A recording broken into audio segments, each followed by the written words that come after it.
HD cutlery અને ફેબ્રિકમાં તમારું સ્વાગત છે, જે આવેલી છે નાનપુરામાં ટ્રેડ હાઉસ, સાઈનાથ ઢોસાની ગલીમાં ground floor, shop number A1।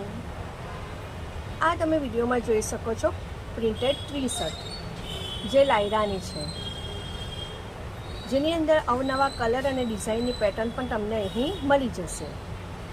આ ઉપરાંત તમને વિડીયોમાં જોવા મળશે હેરબેન્ડ। નવરાત્રિના ઓકેશન પર કે કોઈ ખાસ પ્રકારના ગણપતિ વખતના ફંક્શન પર તમે કોઈ પણ ઉપર ચણિયાચોલી, ડ્રેસ, ગાઉન દરેકની ઉપર આ હેરસ્ટાઈલમાં આવા લટકણિયાવાળા પહેરી શકો છો, જે હાથેથી બનાવેલા છે અને નાની નાની બાળકીઓ માટે આવી પીનો છે। તો ઓર્ડર આપવા માટે અને આ નવી નવી બાબતો જોવા માટે એક મુલાકાત